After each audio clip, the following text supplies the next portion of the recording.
Hi guys, welcome back to my channel. तो देखो আমাদের বাড়ির সিঁড়িটা তৈরি হচ্ছে।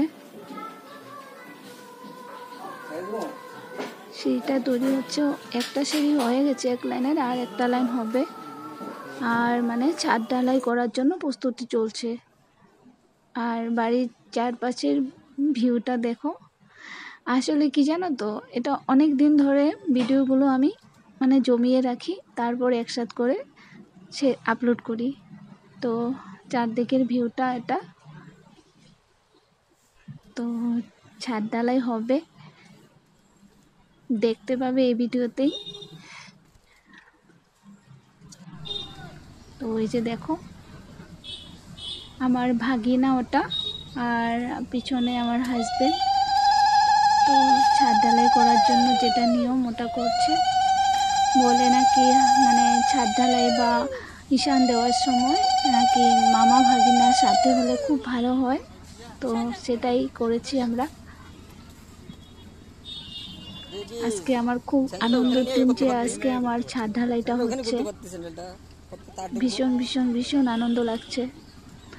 মানে সব মেয়েদেরই একটা স্বপ্ন থাকে যে নিজের বাড়ি হবে, সেই বাড়িতে আমরা ভালো মতো থাকবো, মনের মতো একটা বাড়ি হবে, সবারই স্বপ্ন থাকে, তাই না?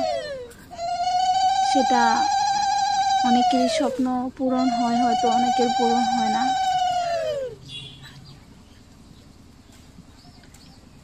তো খুব আনন্দ লাগছে।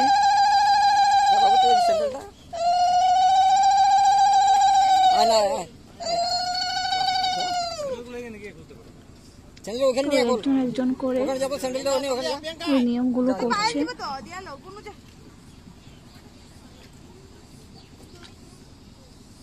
আর জানো তো, ছাদ ঢালাই যেদিন করেছে তার পরের দিন থেকে মানে অনাহারে বৃষ্টি। সবাই বলছে যে খুব ভালো হয়েছে, মানে তোমাদের ছাদ ঢালাইটা হয়েছে আর এরকমভাবে বৃষ্টি পড়ছে।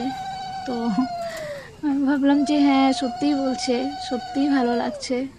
যে মানে এমনি তো জল দিতে লাগছে, বাট ছাদ ঢালাই করার পরে সেরকম আর জল দেওয়ার প্রয়োজন পড়েনি, কারণ বৃষ্টি সারাক্ষণ পড়ছিল।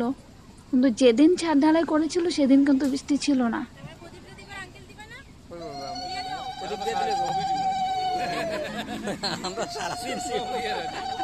তো দেখতে পাবে ছাদ ঢালাইটা মানে ফুল যেদিন হয়ে যাবে সেদিন আরো অনেক দিনের ভিডিও নিয়ে আবার চলে আসবো।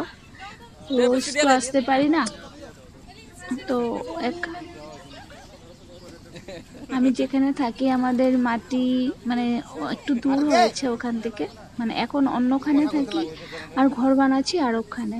তো রোজ আমার যাওয়া হয়নি বলে যখন যখন যাই আমি একটা একটা স্কিপ নিয়ে রাখি, আবার একসাথে করে আবার তোমাদের জন্য নিয়ে আসি।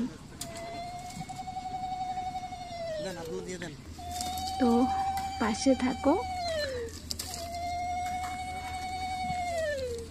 লাস্টে বাড়িটা কি হয়, কিভাবে তৈরি হয় সব দেখতে পাবে। অ্যাকচুয়ালি আমি মানে থাক, এটা পরে বলবো, এখন আর বলবো না। সত্যি বলতে আমার খুব মানে আনন্দ লাগছে, খুবই আনন্দ লাগছে। মানে এইভাবে যে আমার বাড়িটা আমি তৈরি করতে পারবো।